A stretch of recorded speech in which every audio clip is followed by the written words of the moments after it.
Apabila wahyu pertama daripada Allah Subhanahu Wa Taala kepada Nabi Muhammad sallallahu alaihi wasallam adalah perintah Iqra, ia tidak harus dibataskan kefahaman mengenainya hanya pada slogan Islam sebagai agama yang mementingkan ilmu. Walaupun kenyataan itu benar, tetapi ia jauh daripada menyampaikan objektif di belakang mengapakah wahyu pertama adalah Iqra. Iqra dalam kefahaman orang-orang Arab tidak terbatas hanya merujuk kepada membaca sesuatu yang ditulis. Dengan kefahaman yang sedemikian, kita dapat mencegah diri daripada banyak meluangkan masa berbahas mengenai Nabi Muhammad sallallahu alaihi wasallam itu adakah baginda seorang ummi, boleh membaca atau tidak boleh membaca, kerana Iqra tidak terikat kepada jawapan bagi soalan berkenaan. Perkataan Iqra mempunyai konotasi makna perbuatan menghimpunkan yang membawa kepada terbenanya makna sesuatu. Menghimpunkan huruf membentuk perkataan, menghimpunkan perkataan membentuk ayat, menghimpunkan ayat untuk membentuk satu cerita. Kesemuanya berada di dalam kerangka Iqra, dan ini boleh kita halusi jika kita meninjau perbahasan dari aspek bahasa di dalam kitab seperti Lisanul Arab dan juga karya klasik Tabari maupun Ar-Raghib Al-Isfahani. Perkara ini juga penting supaya memahami Iqra sebagai wahyu yang menghubungkan kembali Nabi Muhammad sallallahu alaihi wasallam dan seluruh manusia hingga ke akhir zaman dengan pencipta manusia, iaitu Allah Subhanahu Wa Taala. Membolehkan juga kita untuk meneliti adakah amalan membaca kita pada hari ini berkhidmat untuk memenuhi objektif Iqra ataupun tidak. Membaca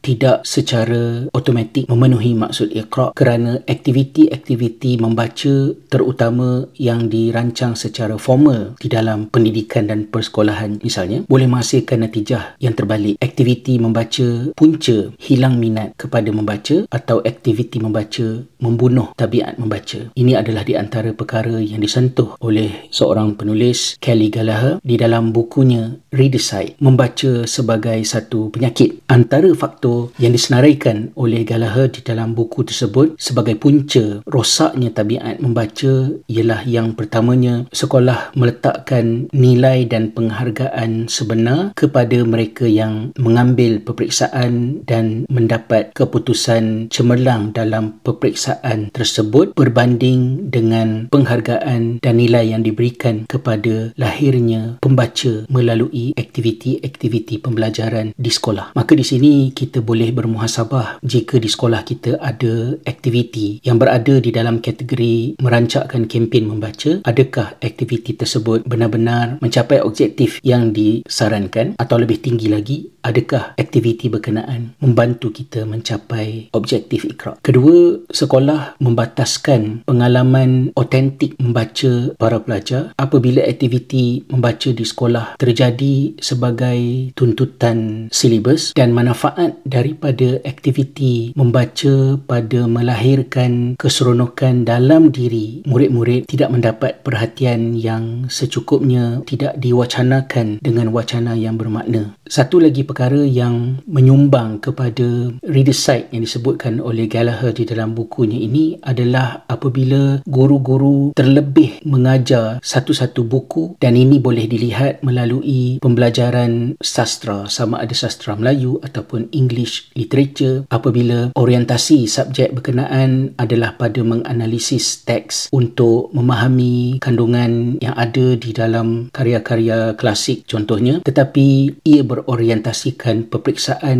dan tidak memberikan fokus untuk murid-murid merasa dan menghargai permata yang ada di belakang karya berkenaan dan proses membaca yang mereka lakukan ke atas teks ini tadi. Oleh yang demikian, kita perlu bermuhasabah dari semasa ke semasa terhadap membaca dalam realiti kehidupan pada hari ini, dan objektif untuk menilai sekiranya amalan membaca itu berada di atas landasan yang dikehendaki oleh semangat Iqra dalam wahyu yang pertama ataupun tidak. Apakah yang wahyu Iqra itu mahukan daripada kita sebagai umat Islam, sebagai umat Nabi Muhammad sallallahu alaihi wasallam? Kita boleh membincangkannya dalam peluang-peluang yang seterusnya, insya-Allah.